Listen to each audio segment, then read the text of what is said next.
दियायु मूर्ख राज जमाने में। संध्या हवन गायत्री पढ़कर, संध्या हवन गायत्री पढ़कर, वेद मंत्र कुछ गाया कर।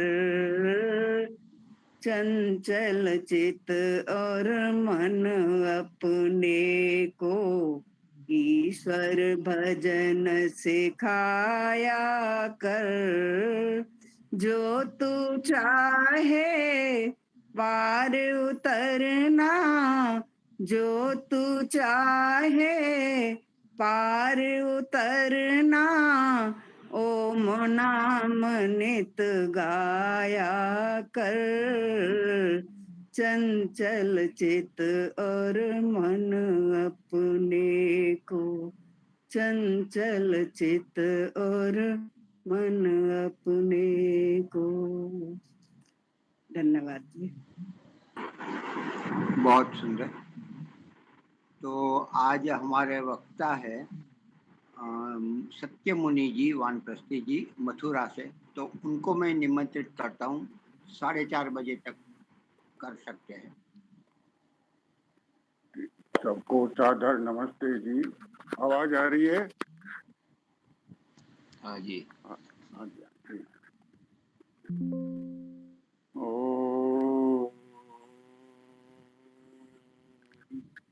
अग्नेनय सुपथाराय अस्मान् विश्वानि देववयुनानि विद्वान् युयुध्यस्मज्जुहुराणमेनो भूयिष्ठान्ते नमक्तिं विधेम। भूयिष्ठान्ते नमक्तिं विधेम। ओ असतो मा सद्गमय तमसो मा ज्योतिर्गमय मृत्योर्मामृतंगमय। इस वैदिक प्रज्ञा व्याख्यान माला में उपस्थित सभी साधक भाई बहन एवं अन्य विद्वज्जन सभी को सादर नमस्ते जी। मैंने अपने पिछले व्याख्यान में आर्याभिविनय जो महर्षि दयानंद जी की महत्वपूर्ण पुस्तक है उस पर अपने कुछ विचार रखे थे। 2-3-4 मिनट में मैं पहले उन विचारों का पुनरावर्तन करता हूँ। उसके बाद यजुर्वेद के एक मंत्र का व्याख्या आपके सामने में आज रखना चाहता हूँ। आर्याभिविनय पुस्तक भक्ति और धर्मनिष्ठा की दृष्टि से देखा जाए तो महर्षि जी की एक अति उत्तम पुस्तक है जो हम सबको पढ़नी चाहिए। इस पुस्तक की रचना के महर्षि जी ने 4 उद्देश्य मुख्य रूप से बताए। पहले नंबर पर उन्होंने रखा ईश्वर के स्वरूप का सच्चा ज्ञान। दूसरा रखा भक्ति, उपासना या ईश्वर के प्रति अनन्य प्रेम। तीसरा स्थान रखा धर्म के प्रति निष्ठा और चौथा स्थान रखा व्यवहार शुद्धि का। और वैदिक धर्म के व्यवहार में शुद्धि को उन्होंने मुख्यता प्रदान की है। इस पुस्तिका में बताया गया था कि वैदिक अध्यात्मवाद साधना से व्यक्ति को बड़ा मानता है, साधनों से नहीं। भवन, गाड़ी, बंगले, भूमि आदि इनसे नहीं। साधना से जो अपने जीवन को उच्चतर बना लेता है वही व्यक्ति बड़ा है।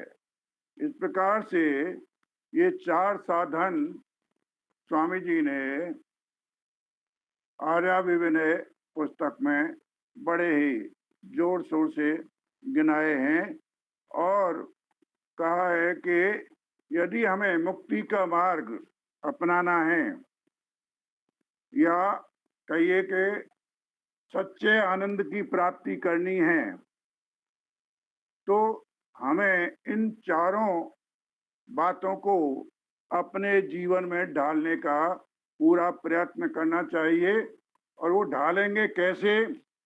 तो उसमें एक वेद मार्ग और दूसरा योग मार्ग की साधना हमको करनी होगी, तभी हम अपने आप को उस योग्य बना सकेंगे। इसके लिए उन्होंने इसी ग्रंथ के अंतर्गत पात्रता और पवित्रता की बात कही। ये दोनों अन्योन्याश्रित हैं। पात्रता होगी तो पवित्रता बनेगी और पवित्रता होगी तो पात्रता होगी। जैसे यज्ञ करते हैं तो यज्ञ में पात्रों की आवश्यकता होती है, बिना पात्रों के यज्ञ संभव नहीं है। उसी प्रकार से बिना पात्रता के, बिना योग्यता को बनाए हुए कोई भी साधक ईश्वर प्राप्ति तक नहीं पहुंच सकता, ईश्वर के आनंद को प्राप्त नहीं कर सकता। और पवित्रता, पवित्रता किसकी? अपने चित्त की शुद्धि, मन की पवित्रता, चित्त की शुद्धि का होना भी परम आवश्यक है। और ये सब चीजें वेद मार्ग और योग मार्ग से ही आ सकती हैं।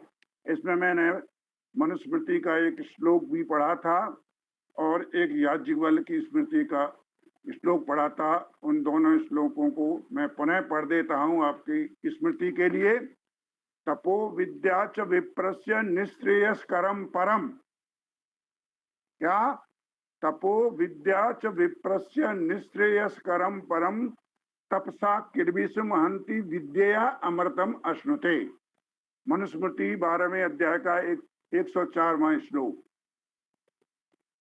याज्ञवल्क्य महर्षि ने भी एक ऐसा ही श्लोक लिखा है।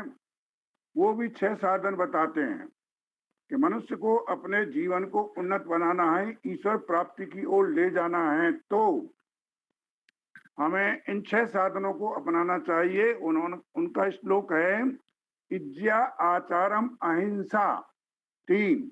इज्या यज्ञ कर्म, आचार सदाचार, अहिंसा किसी का दिल न दुखाना, किसी की हिंसा न करना। और 3 साधन आगे बता रहे हैं, दान स्वाध्याय कर्मणाम, दान देना, सदग्रंथों का स्वाध्याय और शुभ कर्मों को अपनाना। ये 6 साधन बताए। इज्या आचारम अहिंसा दान स्वाध्याय कर्मणाम अयम तु परमो धर्मो यद योगेन आत्मदर्शनम। इनको अपनाएंगे तो ही हम आत्मदर्शन कर पाएंगे, यानी ईश्वर प्रणिधान कर पाएंगे, ईश्वर के दर्शन कर पाएंगे, मोक्ष सुख की प्राप्ति कर सकेंगे। ये कुछ बातें मैंने पिछले व्याख्यान में आप लोगों के समक्ष रखी थी। अब वेद ने परमात्मा प्राप्ति के जो 4 साधन बताए हैं, उन 4 साधनों के लिए यजुर्वेद के 18वें अध्याय के मंत्र संख्या 60 में बहुत ही उत्तम बातें बताई हैं। उन 4 बातों को मैं इस वेद मंत्र के माध्यम से आपके सामने आज रखना चाहता हूँ। पहले मैं आपके समक्ष वेद मंत्र पढ़ रहा हूँ, उसके बाद उसकी हम व्याख्या और अर्थ समझेंगे। मंत्र है एतम जानात परमे व्योमन देवाः सधस्ता विद रूपमस्य यदा गच्छात् पतिभिर्देवयानैः इष्टापूर्ते कृणवात आविरश्मै।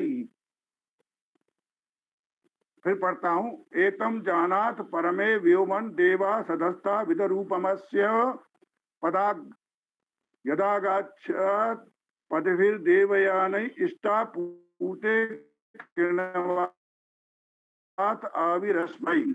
यजुर्वेद अध्याय 18 मंत्र संख्या 60। इसमें देवा और सधस्था दो पद संबोधन में आए हैं, यानी हे सधस्था, एक साथ एक स्थान पर रहने वाले विद्वानों, देवा यहाँ विद्वानों के लिए आया है। विद्वानों, तुम परमे यानी परम उत्तम व्योमन आकाश में व्याप्त एतम इस परमात्मा को क्या करो, जानाथ जानो, जानाथ जानो, और अस्य अस्य रूपम इसके व्यापक रूप को, कैसा रूप है वो, सत्य चेतन स्वरूप आनंदमय स्वरूप को, विद विद धातु जानने के अर्थ में, विद जानो। और आगे बताया है जिसके सच्चिदानंद लक्षण परमेश्वर को कैसे पाएंगे, देवयान ही, धार्मिक अनुष्ठानों के द्वारा, धार्मिक पथवी मार्गों से जब हम चलेंगे तब आगच्छात आप प्राप्त हो सकेंगे।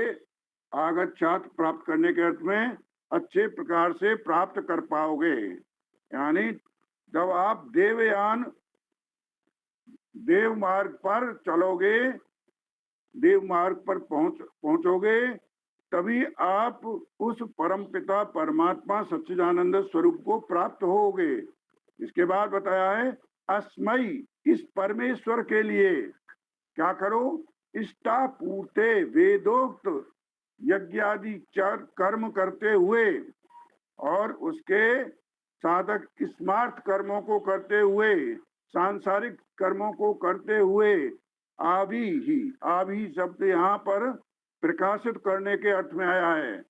तब वो प्रकाशित होगा जब आप वेदोक्त मार्ग पर चलोगे और धर्म का आचरण करोगे, तब आप उस परमात्मा को प्रकाशित कर पाओगे, यानी अपने हृदय स्थल में प्राप्त कर पाओगे। कृणवाथ माने ऐसा किया करो, यानी आप जब इन बातों को करेंगे तभी उस परम पिता परमात्मा को प्राप्त कर पाएंगे। अब इसके अर्थ पर हम चिंतन करते हैं। अर्थ क्या कह रहा है, मंत्र का प्रारंभ होता है एतम जानात परमे व्योमन, यहां से मंत्र का प्रारंभ होता है। एतम जानात परमे व्योमन, ये मंत्र का पहला भाग है। इस परमात्मा को परम व्योम में जानो। परम व्योम का मतलब क्या है, परम आकाश।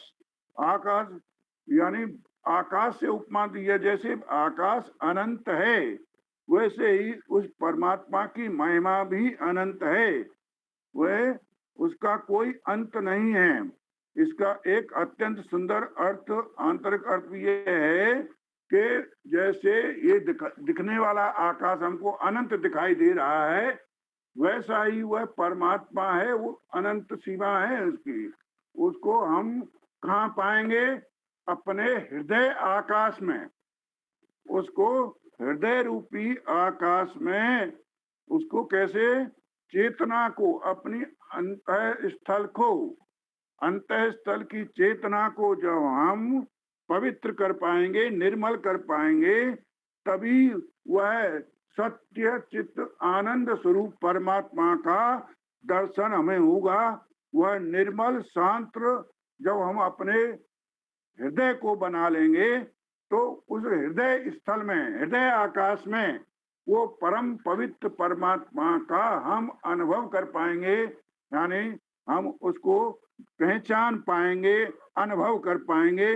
और जो यदि हमारा हृदय मलिन होगा, अशांत होगा, द्वेषपूर्ण होगा, स्वार्थग्रस्त होगा, तो हम कदापि उस ईश्वर की अनुभूति नहीं कर सकते। उदाहरण दिया है, जैसे गंदे जल में सूर्य की किरणें, सूर्य का प्रतिबिंब दिखाई नहीं देता है, वैसे ही अशुद्ध अंतःकरण में हम उस परम पवित्र परमात्मा को नहीं प्राप्त कर सकते, नहीं अनुभव कर सकते। तो इसलिए प्रभु प्राप्ति का पहला साधन क्या हुआ? हृदय की पवित्रता। नंबर 1, हृदय की पवित्रता, शुद्धता, निर्मलता सबसे प्रथम बताई गई है। और दूसरा भाग है मंत्र का, देवा सदस्था। यहाँ देव से उपराय प्रकाशमान, विद्वान, श्रेष्ठ करने वाले सदाचारी मनुष्यों से लिया गया है। और वे कैसे हैं? सदस्थ हैं, जो एक साथ बैठते हैं। वो विद्वान जो परम पवित्र हैं, प्रकाश ज्ञान के प्रकाश से जो बिल्कुल बढ़े हुए हैं, आगे बढ़े हुए हैं, वो एक साथ बैठते हैं, मिल करके साधना करते हैं और ऐसे मिलते हैं और एक दूसरे से परस्पर चर्चा करते हुए आत्मोन्नति की ओर अग्रसर होते हैं। और वो कैसे? सत्संग के माध्यम से, यज्ञ कर्म के माध्यम से हम अपने विद्वानों, धर्मनिष्ठ लोगों को अपने यज्ञ कर्म करते हुए, लोकहित के कर्म करते हुए अपने जीवन को ऊपर उठाते हैं। और इसलिए प्रभु को जानने का दूसरा साधन यहाँ पर बताया है, देवा सदस्था, सत्संग और यज्ञ में सामूहिक जीवन। नंबर 2, मंत्र में आगे आता है, विद रूपमस्य। विद माने जानो, अस्य माने इस परमात्मा के, रूपम माने स्वरूप को, सच्चे स्वरूप को तुम जानो। जो एक साथ बैठते हैं, मिलकर साधना करते हैं, तभी ईश्वर के सच्चे स्वरूप को आप जान सकते हैं। इसलिए सामूहिक सत्संग, यज्ञमय जीवन और सामूहिक यज्ञ, दान, तप, ये सब हमारे उज्जवल कर्म माने गए हैं। इनके द्वारा हम अपने जीवन को उच्चतम बना सकते हैं। तो सत्संग और यज्ञ में सामूहिक जीवन, ये हमारा दूसरा पवित्र साधन है उन्नत जीवन करने के लिए। तीसरा अंश आता है, 2 मिनट में ज्यादा ले रहा हूं। मंत्र का अगला भाग कहता है, यदा आगच्छात पथभिर देवयानैहि। जब मनुष्य देवयान मार्गों से चलता है, पितृयान, देवयान ये मार्ग होते हैं। तो देवयान का अर्थ है ऐसा मार्ग जो मनुष्य को देव तुल्य बनाता है, देव तुल्य गुणों की ओर ले जाता है। वो देव तुल्य गुण कैसे आते हैं? सत्य से, न्याय से, करुणा से, संयम से, सेवा से, आत्मानुशासन के माध्यम से हम अपने मार्ग को देवयान बना सकते हैं, देवयान मार्ग की ओर ले जा सकते हैं। इसलिए हमें अपने जीवन में इनके सत्य, करुणा, संयम, सेवा का मार्ग अपनाना चाहिए।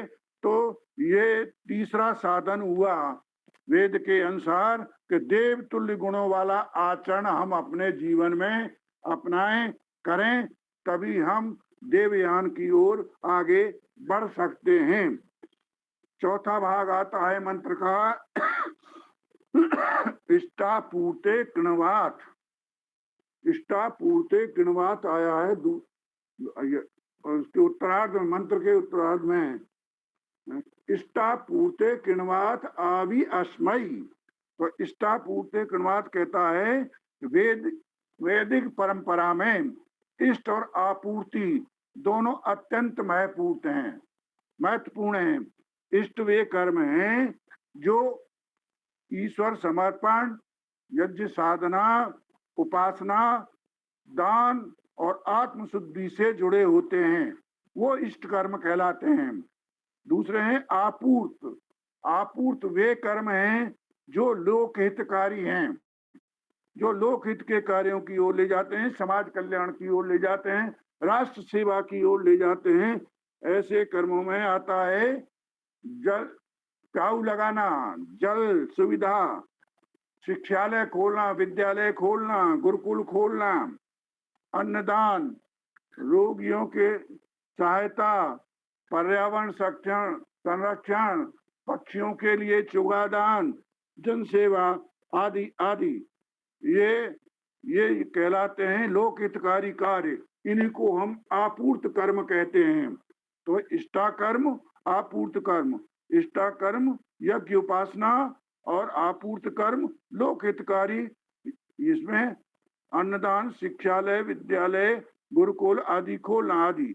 अत्यंत सुंदर संतुलन यहाँ पर परमात्मा ने बताया है वेद के इस मंत्र के माध्यम से कि जीवन में ईश्वर के प्रति समर्पण और लोक सेवा दोनों का समन्वय होना चाहिए। तभी हम अपने जीवन को उच्चतम लोक हितकारी बना सकते हैं। इस प्रकार से ये 4 साधन हुए, इनका हमें क्रम से अपने जीवन में पालन करना चाहिए। जब मनुष्य अपना हृदय पवित्र कर लेता है, पवित्र बना लेता है, तब वह श्रेष्ठ संगति को अपनाता है, देवयान मार्ग पर चलता है और जीवन को इष्टापूर्त और लोक हितकारी कर्मों में लगा देता है। जैसे आप हम सब इस कर्म में लगे हुए हैं, इस वैदिक यज्ञ प्रज्ञा यज्ञ माला के व्याख्यान माला के माध्यम से, कि हम अपने जीवन को इस लोक हितकारी कर्मों करते हुए अपने जीवन को उज्जवल उन्नत बनाएं और ईश्वर प्राप्ति की ओर यानी परम सुख प्राप्ति की ओर आगे बढ़ते रहें और अपने जीवन को उन्नत करने की ओर आगे बढ़ते रहें। इन्हीं शब्दों के साथ में मैंने 5 मिनट ज्यादा ले लिया, इसके लिए आप सबका आभार, बहुत बहुत धन्यवाद, नमस्कार। बहुत सुंदर। हाँ, मेरा चार्जिंग बिल्कुल 0 हो गया है, मालूम नहीं रहा, तो दूसरे स्वामी जी की मैं आ गया।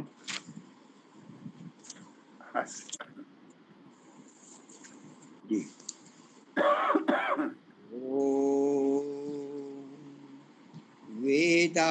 वेदाहमेतं पुरुषं महान्तम् आदित्यवर्णं तमसः परस्तात् तमेव विदित्वा अतिमृत्युमेति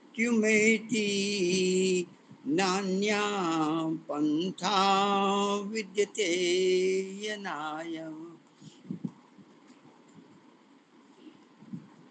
आज का मंत्र यजुर्वेद का है।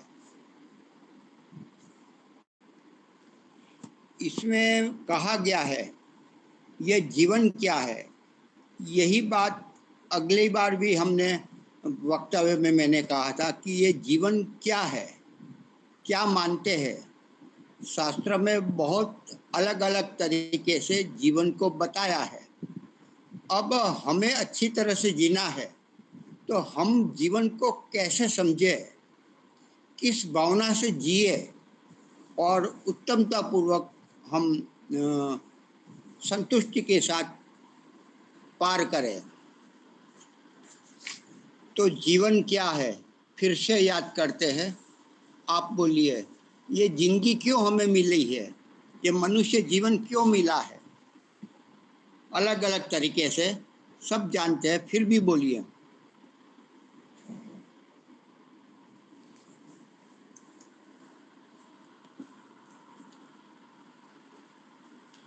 ये जीवन मिला है एक तो भोग और अपवर्ग के लिए, ये सीधी बात है। हम भोग करें, जो कुछ कर्म किए हैं उनको भोग ले, सुख दुख जो भी मिलता है और बढ़िया काम करें। जीवन को हमें सफल बनाना है, सार्थक बनाना है। जीवन जीने के लिए नहीं।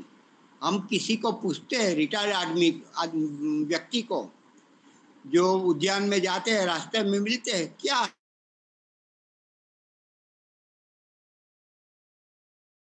है, कैसा चल रहा है हो, प्रयति है, वृद्धत्व है, उम्र है, तो ये तो रहता है, कट रहे, जिनकी कट रही है, बस टाइम पास कर रहे, ऐसा बिल्कुल निराशा, एक भार, तो ये कोई जीवन। और भी आगे सोचे, कुछ उत्साही है तो बहुत कमाना चाहिए, बड़े बंगले बनाने चाहिए, गाड़ी बढ़िया से बढ़िया होनी चाहिए, सब कुछ होना चाहिए, कोई किसी भी बात की कमी ना हो, ऐसा हरा भरा आनंद से युक्त होना चाहिए। जैसे वहाँ अपने चाणक्य जी ने कहा कि गृहस्थ कैसा हो, जहाँ यज्ञ की सुगंधी हो, तो वेद मंत्र का उच्चारण होता हो, प्रिय अनुकरण करने वाले हमारे पुत्र हो, पत्नी भी अपनी सहधर्मिणी अपने अनुसार चलने वाली, ये सब ये आनंद ही आनंद। तो और भी सोचे कि जीवन क्या है, क्या बंगला बनाना, बैंक बैलेंस बनाना, बच्चों को स्थिर करना और बस नौकरी धंधा, कुछ थोड़ा सा पुण्य भी कर लिया, कुछ गाय को खिला दिया, कुत्ते को भी खिला दिया, चींटी को भी दे दिया, अच्छे काम में कुछ 2-4 पुण्य काम कर लिए, तो क्या केवल इतना ही करना तो हम कह सकते हैं कि मेरा जीवन? नहीं कर सकते। तो जीवन को किस दृष्टि से देखें?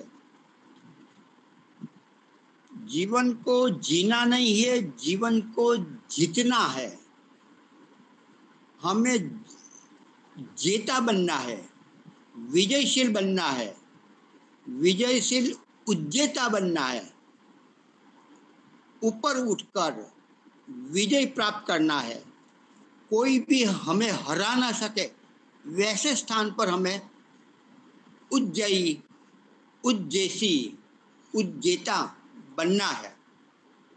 जिंदगी जीवन करने के लिए, सफल करने के लिए, सार्थक करने के लिए, तृप्त करने के लिए उतना ही काफी नहीं है।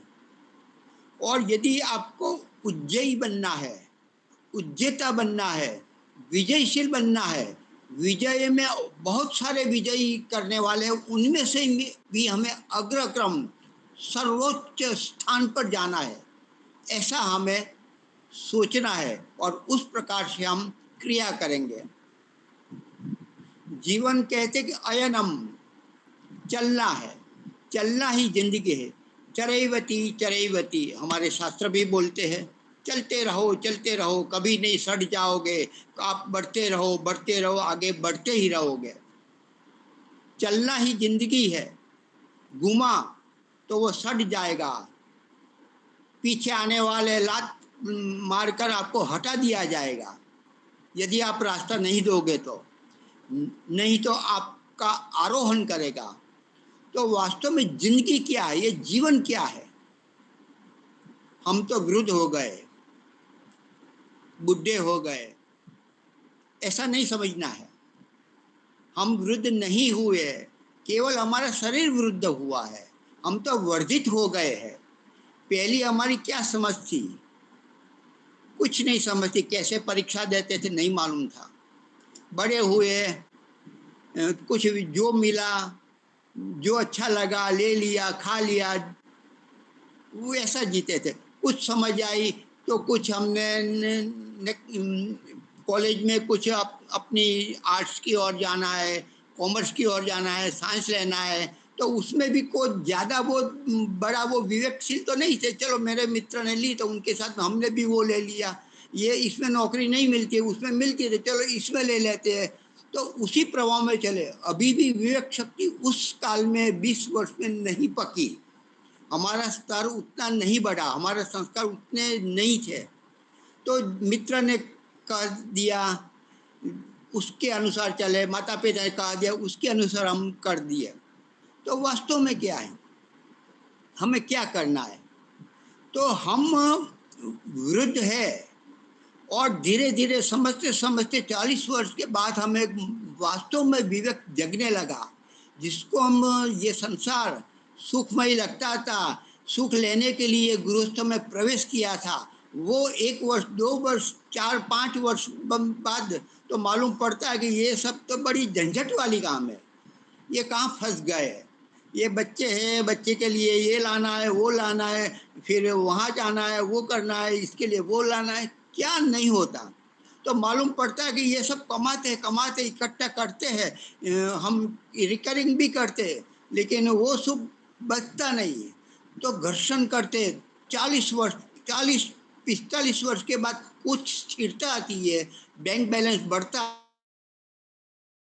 है पढ़ते हैं, और तब बच्चे हमारे 11-12वीं कक्षा में आ जाते हैं, कॉलेज में आ जाते हैं, उनकी भी पढ़ाई के खर्च होते हैं। तो फिर मालूम पड़ता है कि अरे रे, ये तो सब हम जो चाहते थे वो तो नहीं मिला, तृप्ति नहीं मिली, संतोष नहीं मिला, सुख नहीं मिला। तो जीवन क्या है? तो जीवन यदि विशेष आपको करना है, विशेष बनना है, खाते हैं पीते हैं, बच्चे को बड़े करके उसको स्थिर करते हैं, और फिर जाओ अपना काम करो। मैं रिटायर्ड लाइफ आराम से मैं पैर लंबे करके सोऊंगा, और थोड़ा घूमना हो तो घूम लूंगा। ये जीवन नहीं है, ये तो सामान्य जीवन है। हमें विशेष बनना है, क्योंकि हम विशेष है। यहाँ ये भारत भूमि में आपको, हम सबको जन्म मिलना वो विशेष है। यहाँ ही ऐसा है जहाँ आप ऋषि मुनि संत महात्मा के दर्शन हो सकते हैं, पढ़ सकते हो, गुरु बना सकते हो, उसके शास्त्र भी अच्छी तरह से आपको सीख सकते हो। सारी व्यवस्था यहाँ मिल सकती है, ढूंढना पड़ता है लेकिन मिल जाती है। विदेश में तो वो है ही नहीं, वो भाषा ही नहीं वहाँ। उसको पहले तो संस्कृत सीखने से पहले उनको हिंदी समझना पड़ेगा, कक्को बाराखड़ी सीखनी पड़ेगी। हम तो हिंदी और गुजराती समझते, जो संस्कृत से बहुत नजदीक है, और बहुत सारे शब्द लगभग 40 से 50% तो वही के वही वैसे ही है, थोड़ा थोड़ा हल्का सा बिगाड़ हुआ है। तो हम खुश नसीब है, सौभाग्यवान है कि यहाँ भूमि में मिला, और ये वैदिक धर्म भी मिला, वैदिक गुरु भी मिले हमारी हयाती में।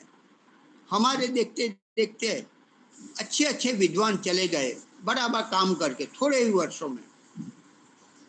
ऐसे अनुकूलता कहाँ मिलेगी?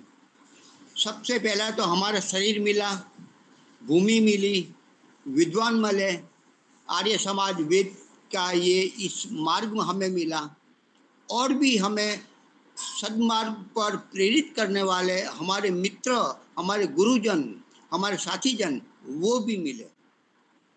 तो अब हमें क्या करना है? जो लोग आराम कर रहे हैं, रिटायरमेंट का पेंशन ले रहे हैं, धंधा में जो कुछ कमाई है वो अभी घूमेंगे, खाएंगे, बस मौज करेंगे, वही करेंगे जो और कर रहे हैं। हमने विशेष जाना है, गुरु से मार्गदर्शन लिया है, तो कब करोगे? अब तो रोग हो गया, अभी तो घुटन में पीड़ा है, मस्तिष्क काम करने रहे, भूल जाते हैं, ये सब कुछ होता है, सबके साथ होता है, हमारे साथ भी होता है। कभी कभी ऐसे लोड आ जाता है। तो कल 2 दिन पहले मैंने चाय बनाई, फिर तरस लगी पानी, तो उससे पहले पानी पी लिया, फिर मेरे कप में चाय हो गई, डाली, तो मैं भी थोड़ी डाली, तो भी वो उभर कर बाहर आ गए, मतलब बाहर कप से बाहर आ गए। मैं ये क्या हो गया? तो फिर मालूम पड़ा, ओहो ये तो मेरे पानी जो पिया था उसमें तो आधा ही छोड़ा था, तो चाय थोड़ी की डाली, फिर भी वो बाहर निकल गई।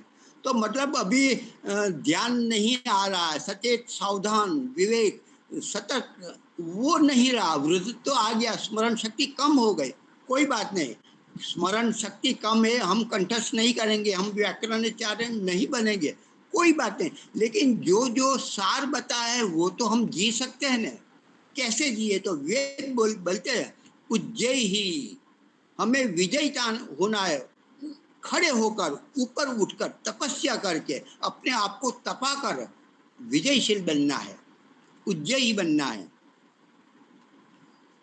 उज्जयी बनना है तो क्या करना पड़ेगा? पुरुष बोलता है उज्जैनम ते पुरुष, तू पुरुष है, सामान्य पुरुष नहीं है, क्षुद्र नहीं है, पशु पक्षी योनि लेकर तू यहाँ पैदा नहीं हुआ है, मनुष्य योनि है, इससे उत्तम कोई योनि नहीं है। लेकिन ये योनि लेकर भी रुक नहीं जाना है, हमें देव देव कोटि में आना है, हमें ऋषि कोटि में आना है।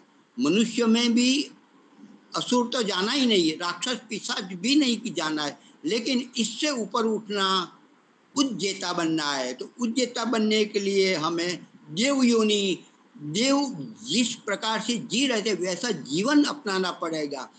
जैसे ऋषि सब काम करके ईश्वर का भजन कर रहे थे, सारे कार्य को गौण रख के हर क्षण ईश्वर को लिए हर सांस दे रहे थे, ऐसा हमें ऋषि जीवन भी बना पड़ा। तब हम उज्जेता, विजयशील, और सभी विजयों में भी हम अग्र क्रम में हम आ सकते हैं। तो उज्जैनम, हमें ऊपर उठना है। केवल अयनम अयम नहीं चलेगा, चरैवती चरैवती ऐसा भी नहीं, लेकिन और क्या बोलते हैं, आक्रमणम, आरोहणम, जीवतो जीवतो अयनम, हमें अयन करना है। तो आक्रमणम, आक्रमण करो, क्रमण, क्रम गति करना, व्यवस्थित गति करना। आक्रमण बहुत अच्छी तरह से प्रकृष्ट से सीधा आगे बढ़ो, तीव्रता से, एकाग्रता से, बुद्धिपूर्वक, विवेकशील होकर आगे बढ़ो। पूरी शक्ति, मन, शरीर, बुद्धि, हृदय, सबकी शक्ति लगाकर आक्रमण करो। जो विषय मैंने निश्चित किया है उसी पर टिके रहना है, और कुछ नहीं लेना, चाहे कुछ भी हो जाए, शरीर न क्यों न खत्म हो जाए, लेकिन मैं अपना मार्ग नहीं छोड़ूंगा। कितनी बाधाएं क्यों ना है, मैं डिगूंगा नहीं। वो मेंटालिटी, वो मानस सेटअप करके हम सेटअप करते हैं, घर सेटअप करते हैं, बच्चे को सेटअप करते हैं, हमारे बैंक बैलेंस सेटअप करते हैं, लेकिन माइंड सेटअप नहीं करते। माइंड सेटअप करो कि ये काम करना है तो आज ही होना ही चाहिए, किसी भी तरह से, चाहे कितना भी पैसा क्यों ना लगे, लेकिन मुझे करना है। पैसे आते जाते रहेंगे, कोई चिंता नहीं, लेकिन करना है। हमारे आचार्य ज्ञानेश्वर जी, उनमें वो विषय थे, आज रात्रि 11 बजे भी ये काम पूरा हो जाना चाहिए। तो रात्रि को कहा गया, वो भी देर में 8 बजे कहा हमारे आचार्य ज्ञानेश्वर जी ने कि ब्रह्मचारी जी, ये ऐसा, ये भीत है ना, ये जो दीवार है ना, बहुत गंदी लगती है, आप ऐसा हम क्या करें, लग जाए और रंग हो जाए आज की तारीख में। अरे हाँ हाँ हाँ हाँ, ठीक है, लेकिन अभी मुझे ये कक्षा में जाना है, मैं कक्षा में जाकर हम करते हैं। वो निकल गए। फिर वो कक्षा में जाकर पौने घंटे के बाद वापस आए तो मालूम पड़ा खुद स्वयं आचार्य ज्ञानेश्वर जी वो दीवार को रंगने में चूने लगाना चालू कर दिया था, और 25-30% तो कर दिया था। फिर और ब्रह्मचारी आए और लग गए, और 12 बजे से पहला ये दीवार पूरी अच्छी तरह से कर दी। मतलब करना है तो करना है, आज किसी भी करा, कोई आए ना आए, मैं लग जाऊंगा, लेकिन करूंगा। अच्छे कार्य में दृढ़ता करना, और आज ही करना है, इतने समय में पूरा होना ही चाहिए, कोई साथ मिले या ना मिले। ऐसी जब माइंड सेट करेंगे, दृढ़ता रखेंगे, तो हम विजयी होंगे। विजय नहीं, उज्जयी होंगे, उज्जेता होंगे। विजेताओं में भी सब आगे हो गए। तो हमें क्या करना, आक्रमण, युद्ध में आक्रमण बोलते हैं ना, पूरा जोश, पूरी शक्ति, पूरी बुद्धि शक्ति, सब कुछ लगाकर आगे बढ़ो। तो आक्रमण, हमें अयन नहीं करना है, चलना नहीं, चलते चलते चलते कभी न कभी किनारा तो मिल ही जाएगा। नदियाँ सब अंत में तो समुद्र में ही जाती है, हम भी वहाँ प्रभु के मार्ग में आज नहीं तो हजारों वर्ष के बाद पहुँच ही गए। ये कोई मेंटालिटी नहीं, मुझे इसी जन्म में, इसी काल में मुझे ईश्वर आपको प्राप्त करना ही है, चाहे कुछ भी हो जाए। स्वामी सत्यपति जी ने जब वो भजन आदि करते थे युवानी में, 20-22 वर्ष की, कुछ भी लिखना नहीं जानते थे, अक्षर ज्ञान भी नहीं था, लेकिन जो अनुभूति हो रही है, जो अन्य को नहीं हो रहे, तो उनको लगा कि ये मुझे कोई विशेष ऐसे परमात्मा का जब साक्षात्कार हो रहा है, तो मुझे ये औरों को देना चाहिए, और औरों को देने के लिए भाषा चाहिए। उसके लिए योग्यता चाहिए, सामर्थ्य चाहिए है, लेकिन बोलने के लिए भाषा तो चाहिए, वो शब्द तो चाहिए, तो मुझे पढ़ना पड़ेगा। तो वो पढ़ते थे, कैसे पढ़ूंगे, मेरे पास तो पैसे नहीं, जो भजन गाते थे उनमें से जो मिलता था उससे निर्वाह चलता था, मान मान रोटी भी नहीं पूरी होती, और मजूरी पूरे दिन करते थे, और जब आंखों बंद करते थे ये सारी की सारी क्रिया होती थी। तो उन्होंने क्या किया, ये उंगली से, या तो एक गुजराती में सड़कड़ी बोलते हैं, छोटा सा लकड़ी का वो लेते और रीति में लिखते अ आ ई उ, तो संस्कृत में सीखते गए, और वो गुरुकुल में काम करते थे। तो गुरुकुल में मजूरी करते थे, खाना भी दाल है ना, पानी, बिल्कुल पानी जैसा, और रोटा रूखा सूखा देते थे, क्योंकि ये तो मजूर की तरह आए थे, एक मजदूर थे, एक सेवा करने वाले एक सेवक थे। तो खाना, पढ़ने को तो क्या बात, खाने को नहीं मिलता था, औरों को अच्छा मिलता था, इनको नहीं मिला, फिर भी कभी भी फरियाद नहीं की, नहीं मुझे तो परमात्मा जो मुझे मिला है वो औरों को मुझे देना है। सब सहन करते गए, हंसते हंसते, कोई राग द्वेष अंदर से भी नहीं किया। चलो मेरा ही मित्र है ना, उनको अच्छा मिल रहा है ना, कोई बात नहीं, अच्छा है। तो वैसे करते करते धीरे धीरे वो दरवाजे जो औरों को पढ़ाते थे, ब्रह्मचारियों को, आचार्य, तो वो कोने में बाहर बैठते थे और सुनते थे। उन्होंने लगा कि ये अपना इतने मेहनत करता, फिर भी उसे कुछ पढ़ना है, सीखना है, तो उनको बिठाया गया कि चलो आप बैठ सकते हो, एक कक्षा आप पढ़ो और ये थोड़ा तैयार करो। तो इस प्रकार से सुनाया, और धीरे धीरे वर्णाक्षर संस्कृत में सिखाना चालू किया, और फिर धीरे धीरे आगे बढ़ते बढ़ते एक ऐसा समय और ऐसा ही विद्वता है, ऐसा सामर्थ्य बढ़ा है कि उसी गुरुकुल कालवा के आचार्य बने। कितनी तपस्या, खाने को कुछ नहीं, सब अन्याय, सब अधर्मा, फिर भी नहीं छोड़ा, कपड़े भी केवल लंगोटी पहन और ऊपर का ओढ़ लेते थे, वैसा भर ठंडी में, रोहतक वहाँ जो गांव पास में है। तो कितनी समस्या, तो उसने सोचा कि यही जिंदगी में, इसी जन्म में मुझे आरोहण करना है, आक्रमण करना है, तो हर वस्तु के लिए बस ये होना ही, करना ही करना, मुझे मिले ना मिले, मुझे गाली मिले, मुझे निकाल ले, तो भी मैं ये रास्ता नहीं छोड़ूंगा। परमात्मा का जो मुझे मिला है वो मैं औरों को मैं देना चाहता हूँ, इसलिए मैं पढ़ रहा हूँ। और पढ़कर वो कितने आगे निकले, साक्षरता में भी आगे निकले, और अनुभव में तो जन्मों से वो थे ही। तो ऐसा आक्रमण, कुछ काम करना तो आक्रमण के ख्याल, हम बुढ़े हो गए क्या करें, अरे कोई बात नहीं, पेट भूख नहीं लगी है तो आप एक दिन भूखा रह जाओ, नहीं मर जाओगे, जीवन चलता रहेगा। पानी बिना भी 7-7 10-10 दिन चलता है, एक बूंद भी ना लो तो भी चलता है। आप भोजन ना लो तो भी आप 3-3 4-4 महीने उनसे भी आगे जीने वाले हैं, कुछ नहीं होगा। लेकिन यदि आपने कम खाया तो आपकी जो शक्ति, सामर्थ्य जो पचाने में थी, वही शक्ति आपको रोग निष्कासन करने में लग जाएगी। बहुत सारे शत्रुओं अंदर के जो है वो शिथिल हो जाएंगे, भले वीकनेस आएगी, लेकिन आपकी जो बाधक तत्वों का उसका निकाल होता जाएगा। तो इस प्रकार के हम जितना स्वयं करेंगे, अपने आप पर कंट्रोल करेंगे और मन को मजबूत करेंगे, मन मजबूत रखने से शक्ति मिलती है, सामर्थ्य बढ़ता है, और जो जो प्रतिकूलता है वो अनुकूल हो जाता है, शरीर भी अनुकूल होने लगता है, मन भी अनुकूल होता है, और भी अनुकूल हो ना हो, लेकिन हमारा जो लक्ष्य है उस पर दृढ़ता से डटे रहने से परमात्मा भी कुछ न कुछ व्यवस्था शरीर से तो करता है, और भी शायद करते ही होंगे, क्योंकि उसने, परमात्मा ने कहा कि आप मेरे मार्ग पर चलोगे तो मैं आपका पूर्णतः कल्याण करूंगा करूंगा करूंगा। वो वेद के मंत्र में कहा ही है, बिल्कुल कहा है, और परमात्मा कभी झूठ नहीं बोलते, गारंटी दी है कि मैं आपकी रक्षा करूंगा, आप मेरा काम करो।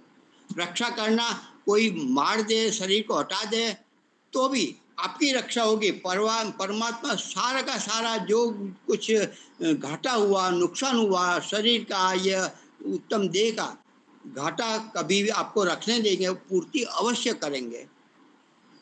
तो आक्रमण करे, आक्रमण करके आरोहण करे, आरोहण करने के बहुत सारे मंत्र है कि आप ये भूलोक से ऊपर उठे, अंतरिक्ष लोक में जाए, अंतरिक्ष लोक से ऊपर उठे, द्यूलोक में जाए, द्यूलोक से भी ऊपर हो और त्रिगुणातीत हो जाए, कोई प्रभाव सत्व का भी नहीं, सत्व को भी बंद कर दे। परमात्मा आपका ही, प्रकृति का सुख नहीं चाहिए, सत्व का नहीं चाहिए, केवल आपका चाहिए। वो असंप्रज्ञात समाधि में वो सीधा की सीधा परमात्मा से मिलता है। तो वो आरोहण तब कर सकते जब अपने आपने आक्रमण किया हो। आक्रमण करने से वो एक के बाद तीनों लोगों को आरोहण करते हैं। मनुष्य देह का आरोहण करके देव तत्व में आते हैं, देव तत्व से ऊपर ऋषि ऋण में आते हैं और फिर परमात्मा में स्थिर हो जाते हैं, आत्मस्थित हो जाते हैं। आरोहण करना मतलब वाणी पर संयम करना, इंद्रिय पर संयम करना, फिर धीरे धीरे मन पर संयम करना, फिर बुद्धि पर संयम करना, फिर आगे ये आगे आगे बढ़ते फिर जो 18 तत्व है मूल प्रकृति वहां तक, और मूल प्रकृति का भी आरोहण करके आत्म तत्व को अपने आप को देखना, और वहां भी रुकना नहीं है। यही सब कुछ है, मैं ही सब कुछ है, आत्मा ही परमात्मा, वहां नहीं रुकना है। वहां से भी अगर परमात्मा ही वो दिखाते हैं कि आप आगे बढ़ो, इसमें आपका प्रकाशन करने से आपको आपकी अनुभूति होने से सुख नहीं मिलेगा। सुख यदि चाहिए तो परमात्मा की गोद में जाना ही पड़ेगा। तो परमात्मा आत्मा का सुख भी नहीं चाहिए, स्वयं का सुख भी नहीं चाहिए, वो सुख है ही नहीं वास्तव में। सुख के लिए परमात्मा की ओर जाना पड़ेगा और परमात्मा की गोद में बैठना पड़ेगा। और परमात्मा जब तक चुनेंगे नहीं तब तक आप कृत्य नहीं हो सकते।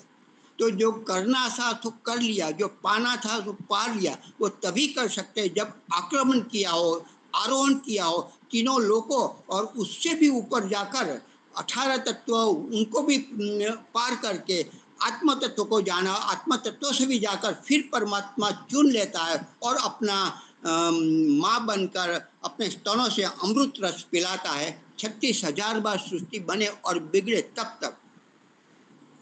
और यही स्थिति मोक्ष में क्या स्थिति होती है, वही वस्तु यहाँ भी हमारे समाधि काल में उनको बता देते हैं, अनुभव में ला लेते हैं कि इस प्रकार की होती है। जैसे हम सो जाते हैं, बिल्कुल हम भूल जाते हैं, लेकिन हम जागते हैं, मतलब हमारा प्राण जागता है, हम जागते हैं। कैसा सोया वो मालूम पड़ता है उठने के बाद, अच्छा या बुरा। तो हम जागते थे तभी तो मालूम हुआ। शरीर भूल जाते हैं, पीड़ा भी भूल जाते हैं, लेकिन हम जानते हैं हम जागते थे उस समय। तो इस प्रकार से हमें सोचना चाहिए, आक्रमण के लिए आए, आरोहण के लिए, सारे के सारे इसी जन्म में हमारे सार्थक होना है, कृत्य होना है, इस प्रकार से सोचना चाहिए। थोड़ी मैं 2 मिनट में अपने यहाँ की बात बता दूं। यहाँ ज्ञान साधना शिविर, योग साधना, मौन साधना शिविर अभी 1 सप्ताह चली। वहाँ हमने अच्छी तरह से मैं गत वर्ष वहाँ एक सदस्य के रूप में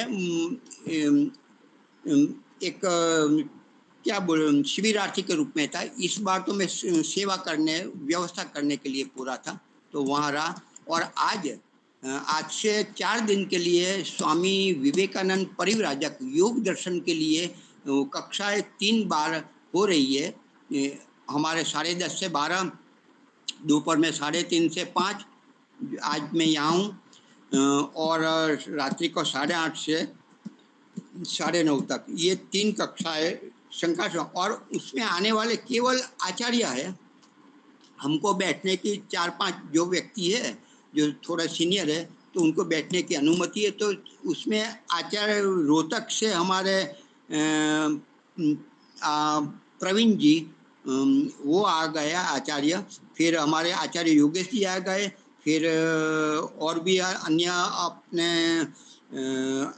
लगभग मैं नाम जरा भूल गया, कृष्णदेव जी भी आ गए, और भी जिसका मैं नाम नहीं है। तो ऐसे लगभग 10-12 हो गए। तो इस प्रकार से चल रहा है।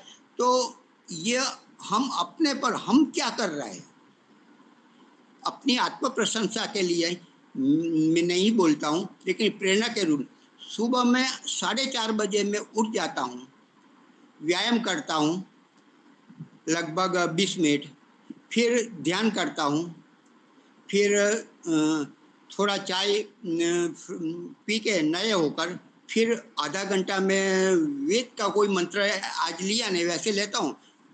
इसमें इतनी एनर्जी मिलती है, आधा पौना घंटा उसका विस्तार से पदार्थ शब्दार्थ, लेकिन बहुत अच्छा पूरे दिन चलता रहता है, अच्छा रहता है। मतलब वो एनर्जी ये आधा घंटे में मिलती है, बहुत आगे पढ़ा है इसलिए सब याद आ रहा है, ये अच्छी तरह से। दूसरा फिर आगे गऊ के लिए जाता हूँ, रसोई घर में क्या क्या कुछ बचा है तो लगभग 25-30 बच्चे जो रोटी आदि होती है या तो सब्जी होती है, ये सब लेकर मैं जाता हूँ। तो आधा घंटा लगभग मैं वहाँ गाय के साथ एक एक को सबको कुछ ना कुछ किसी को भी मिल जाए, और इतना पसीना उस समय भी होता है तो काट काट के वहाँ अपने गौ ग्रास जहाँ है खेतर में नजदीक ही है, तो काट के मैं सबको एक एक को मुंह में डाल डाल कर, मतलब इतना अच्छा लगता है, शरीर में पसीना निकल जाए, ये करते हैं इतना आनंद आता है आपको, थकान। और कभी तो ऐसा लगता है कि अभी इतना थक गया हूँ ने, तो मैं यज्ञ में जाता हूँ, यज्ञ में जाकर मुझे लगा कि अभी मुझे थोड़ा विश्राम करना है, तो मैं वापस आ जाता हूँ और शवासन में कर लेता हूँ और उसमें मैं संध्या कर लेता हूँ। ऐसे 1-2 बार। अभी परिश्रम करना था तो वृक्ष के वो खड्डा खोदना था, फिर वहाँ से जो नर्सरी में से उठाना, तो नर्सरी उठा कर जो तो थोड़ा हल नहीं, लेकिन वो कुहाड़ी वो उनका वो थोड़ा उपयोग करके निकाल करके काट के बेकार करा, वहाँ भी पसीना से होगा। तो ऐसा करोगे अपनी जितनी हो सकते, मुझे लगा अभी नहीं कर सकता, अभी मैं ज़्यादा करूँगा तो बीमार हो जाऊँगा या तो चक्कर आ जाए, वहाँ मैंने रोक दिया अपने आप का, फिर मैं यहाँ आ गया, आराम कर लिया। उन्होंने कहा नहीं कि आप करना ही ऐसा नहीं कर, लेकिन मैं जितनी लिमिट मेरी है वो करता हूँ। तो यदि मैं सोचूं कि मैं तो रिटायर्ड हूँ, मैं तो पेंशनर हूँ, मुझे क्या जरूरत है, ये श्रम वाले पैसे देकर है तो वो करते हैं, फिर भी क्यों करते हैं? नहीं, मेरा ये पुण्य बंध रहा है, मेरा शरीर पीस रहा है, ये सारा का सारा मल शरीर से निकल रहा है, ये सब है। तो जिंदा दिली से जिए। यदि आपका कोई तकलीफ है तो भी आप मन से भी मत, बस ये इतना पढ़ना है तो पढ़ना है, चाहे कितना भी पेट दुखता हो, स्वस्थ हो जाए, कम खाए, कुछ भी करो, लेकिन आप प्रयास करोगे तो सफलता मिलेगी, ईश्वर भी सहायक करेगा, दवाई भी काम करेगी। और जिंदगी से जीना है। वृद्ध हो गए, हम वर्जित हो गए हैं, हम बूढ़े नहीं हो गए, हम बढ़िया हो गए। आप ऐसा सोचो, हम बूढ़े नहीं है, अभी बहुत काम करना है, घर में बैठे बैठे भी बहुत कुछ कर सकते। ऐसी जिंदगी से जिएंगे तो हम वास्तव में विजयशील होंगे, उज्जेता होंगे और परमात्मा की गोद के बैठने के लिए अधिकारी बनेंगे। ओम सम। धन्यवाद बहुत जी। अच्छा, मेरा बहुत आवाज बढ़िया, आ बहुत रही है ना सबको? बहुत बढ़िया। बहुत बढ़िया। चलो, ये अपनी अपनी कहानी है, सब लड़ते रहो, आगे बढ़ते रहो, बीमार होएंगे, ऑपरेशन होगा, घर वाले की स्थिति नहीं सारी होगी, ऐसा होगा, यहाँ आकर रहो और यहाँ से सब कुछ आपको सुविधा मिलेगी। हर सप्ताह में एक बार डॉक्टर यहाँ आता है सरकारी, दूसरे प्रांत में हम ले जाते सब कुछ। बाकी करना है तो करेंगे, यदि करने का निर्णय है तो रास्ते खुल जाते हैं, उसमें कोई बाधक नहीं होता। साहस करना होता है, डेंजर जोन में नहीं जाना है, साहस जोन में अवश्य काम करना है। साहस बिना आपकी प्रगति नहीं होती। अभी भी हमारे पास 10-15 वर्ष है, तो साहस जोन में काम करो, सामर्थ्य करो, शरीर का सामर्थ्य मानसिक शक्ति से करो, बुद्धि शक्ति से करो, लेकिन करो। कभी भी वीडियो गेम में न चला जाए, या तो क्लिपों देखने में चला ना जाए, टीवी में सीरियल में कहीं ना जाए, समाचार सुनने में दुनिया की हम क्या जाने, अपने आप को जानो, बस यही बहुत है। दुनिया तो चलती रहेगी, लड़ते रहेंगे, सब कुछ होता रहेगा। अपने आप पर फोकस करो, यही हमारा, इतना ही जीवन बाकी है, तो सदुपयोग हम अपना आरोहण करें। धन्यवाद। शांति पाठ कराइए जी। बहुत बहुत धन्यवाद। हरेश भाई आप शांति पाठ कराइए। ॐ द्योतान्ति अन्तरिक्षं शान्ति पृथिवी शान्तिरापः शान्तिरोपधयः शान्ति वनस्पतयः शान्तिर्विश्वे देवा शान्ति ब्रह्म शान्ति सर्वं शान्ति शान्तिरेव शान्ति सामा शान्तिरेधि शान्ति शान्ति शान्ति सर्वेभ्यो नमः। आप बोलाइए सबको जय घोष। सादर नमस्ते जी। शंकर जी बोलाएंगे जय घोष। ठीक। हाँ बोलिए।